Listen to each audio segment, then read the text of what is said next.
Hello, welcome to Michelle Sews Again. I'm Michelle. OMG. Today is day 30 of Vlogtember. I can't believe I made it through the whole month. I posted a video every single day. I didn't miss a day. To be quite honest with you, I thought there might perhaps be a day or two where I missed, but I persevered and I made it happen. And I'm kind of proud of myself for that. So I hope that you guys really enjoyed the journey with me. I tried to come up with something different on a regular basis so that I wasn't just, doing the same concept over and over again. And I'm really going to be curious to analyze the analytics. Well, that's redundant. I'm going to be really curious to look at the analytics and see what really resonated and what maybe didn't resonate so much, and kind of use that information. Not that if I enjoy doing something but it didn't resonate that I won't continue doing it, because to be honest, this is a hobby for me. But I am a data person. That's what I do for a living. So it will be very interesting to me to kind of see how all of those numbers play out. Anyway, so today is day 30, and I thought that I would take this opportunity to, first of all, thank you all so much for following along. I have really enjoyed communicating with you guys in the comments. I've gotten such amazing tips and suggestions and feedback on so many different things, and I feel like I'm gonna be better at sewing because of you guys, and I'm really grateful for that. So thank you so much for that. Today I'm gonna talk to you about my plans for October. And so it's gonna get a little bit emotional for a minute. Hopefully I don't stay in that zone very long, but I just wanted to explain to you kind of what I have planned for the month of October. So the month of October will be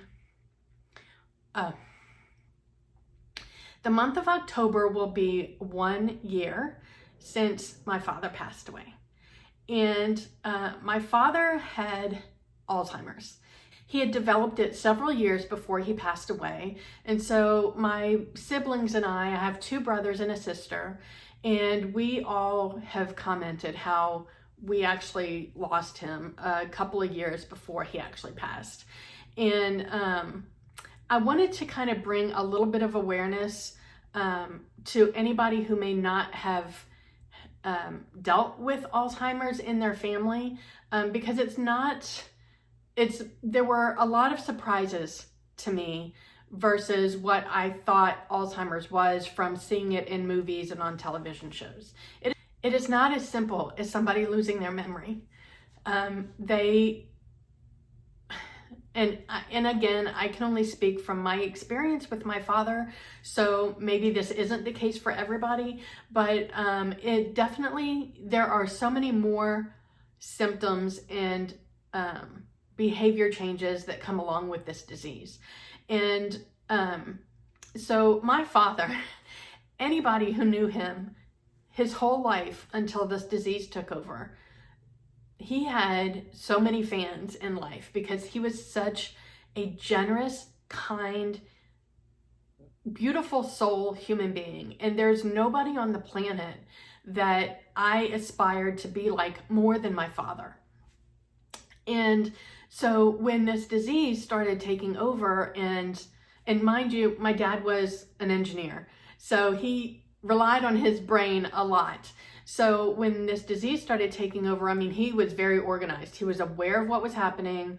He made sure he had everything in order, and he brought all of us down to make sure we knew where everything was. And when he still had his lucid moments, he wanted to make sure that everything was taken care of and that, there wouldn't be anything left to chance.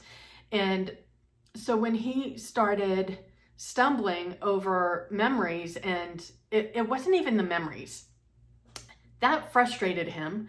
What was bad was when he got confused about everyday things. directions and how to work the TV. And you have to understand, my dad was always an early adopter of technology. He was one of the first people I knew that had a home computer. And he tinkered with it. He was one of the first people I knew that had a smart home.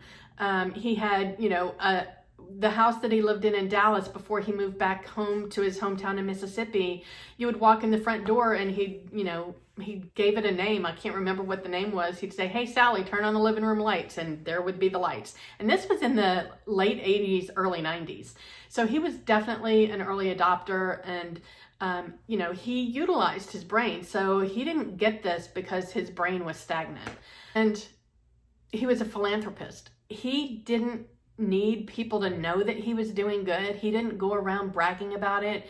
But anytime I was there and I maybe got his mail, there were stacks and stacks of thank you letters every time I went from different organizations that he had donated time and money to.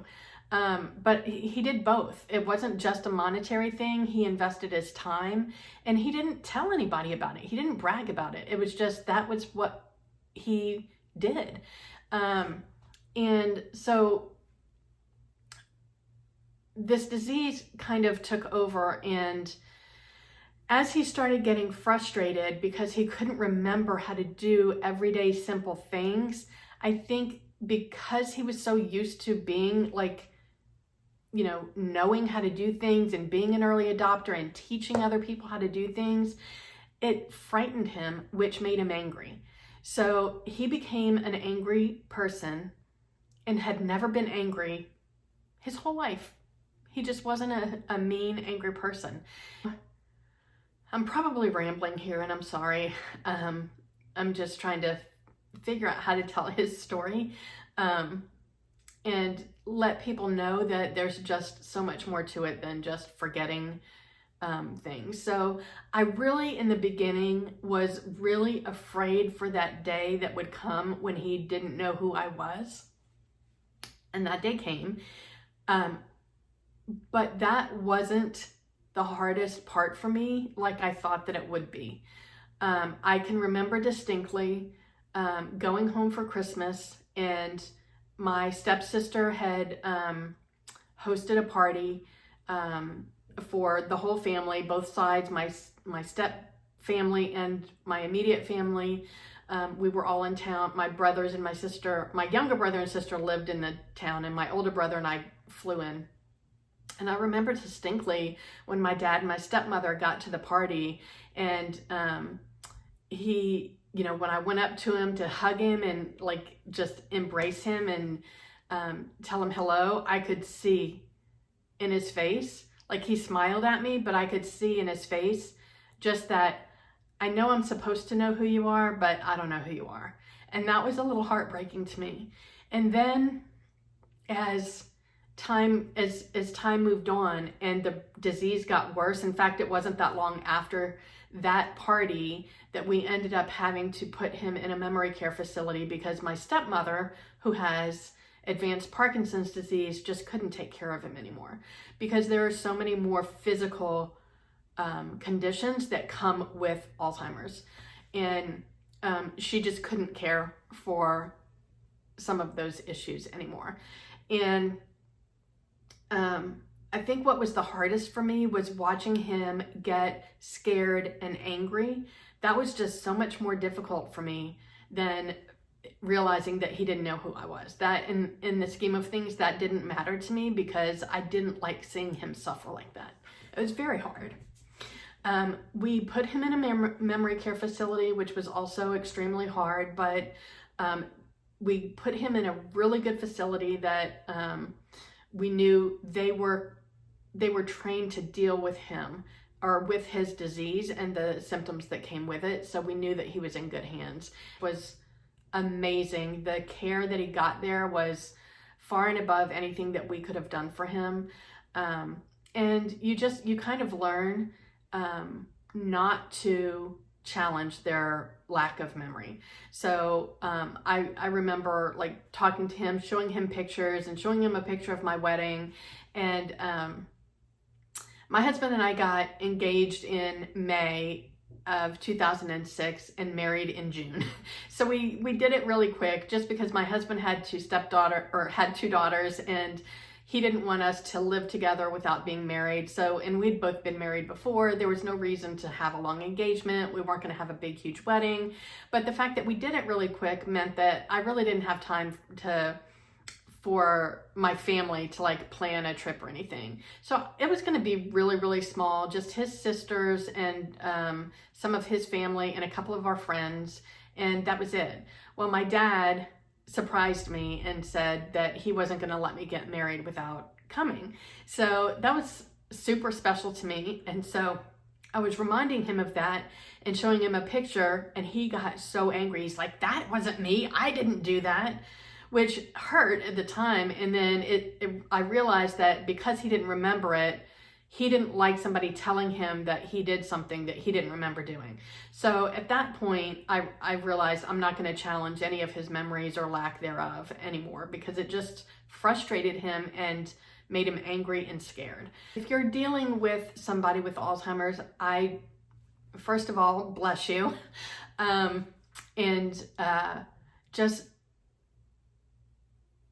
Just love them. Just spend time with them, because you never know when the last time is that they're going to know who you are. So that's kind of all I have to say about my dad's experience. But I do want to say that, you know, we lost my dad a year ago in October, and I wanted to do something to bring awareness to the Alzheimer's organization, and hopefully to help raise a little bit of money for the Alzheimer's organization as they continue to do research to try and find a cure. That would be amazing. If I can help in any way to prevent somebody or lessen somebody's symptoms so that it's not as egregious for them as it was for my dad, then I will feel like I've done something. So with that said, what I want to do in the month of October is have a challenge, and I am calling it Sew Purple to End ALZ. I know that's a mouthful, and I'll put it up here on the screen, but my goal is that everybody participates by sewing something purple. It doesn't have to be a garment. It doesn't have to be for you. I would like for it to be primarily purple, because purple is the ribbon color for the Alzheimer's organization. So you can sew something for yourself. You can sew a shirt, a dress. You can sew workout clothes. You can sew a teddy bear. You can sew a sewing machine cover, a throw pillow. I don't know, accessories, whatever floats your boat. But it should be primarily purple, and any shade of purple. So I'm wearing the Valley dress top. This is the top version that I made, and you can see there are lots of different shades of purple in my top. And so I actually have reached out to a couple of companies, and I have some prizes. So the challenge is going to go from October 1st to October 31st, and I will draw winners in the early days of November. So there are 5 prizes. There are, let's see, I have 2 $25 gift vouchers from Rebecca Page, who you guys know if you're following me. I am a brand ambassador for Rebecca Page, so they very kindly offered to support with 2 $25 gift vouchers. These prizes are open internationally, so please, everybody, participate. And the other 3 prizes are 3 PDF patterns from StyleArc, who is a pattern company that, you know, I've made several of their patterns, and I love their patterns. So they have also kindly offered to donate 3 PDF patterns. So those are the prizes that I have. I might continue to try and find some additional prizes, but right now those are the 5 that I have. And I hope that you'll participate. In addition to the prizes, for every entry, I will donate $1 to the Alzheimer's organization. I'm gonna have to max out at 500, but I hope to get to 500. So to enter the challenge, All you need to do is post a photograph on Instagram and use the hashtag sewpurpletoendalz and tag me at Michelle Sews Again. I need both of those so that I can keep track. So make sure that you're spelling everything right. I'm super excited about this. So I hope that you guys will be too. I love both of these pattern companies that have donated prizes because they were both very size inclusive. I haven't had any issues with sizing on any of these patterns, and I'm not even in the largest size. So they definitely have a very wide size range, which I think is super great. I also have a very fun collaboration planned for the end of the month. I actually have 2 collaborations planned for the month, but one of them is a different concept, and the one I'm talking about is planned for the end of the month, and it is specifically to support this Alzheimer's challenge. And the only hint that I'm going to give you, which may give it away, is that it is with a very popular sewing YouTuber whose favorite color is purple. See if you can put that together. I'm sure you can. So I'm very excited that she has agreed to do a collaboration with me and bring awareness to Alzheimer's. So let's see, do I have anything else to share? So I hope and pray that you don't have to deal with Alzheimer's either in your immediate family or extended family or yourself at all. But if you do, then I do hope that you will consider contributing to the challenge. And I am going to also link the link to the Alzheimer's Association in case you decide that you would also like to donate monetarily. That would mean a lot to me as well. So I hope that you will participate in this challenge and find it fun. I think purple is a beautiful color, so I have something special planned for my collaboration at the end of the month, but I'm also going to sew, I have plans to sew at least 1 purple garment per week in the month of October and share that with you guys every week as an update to the challenge. And I will do a final kind of video collage of all the entries at the end of the month, just so I can show off everybody's beautiful makes. And I think that's about all I have to say. So if you have any questions for me, then please post them in the comment box below. If you have any anything to add, any personal stories, I would love to hear them. Unless they're too emotional, then I understand. So thank you so much for watching. Thank you so much for joining me. And wherever you are, I hope the weather is amazing. I hope you're able to get some sewing in, and I will talk to you in October. Bye.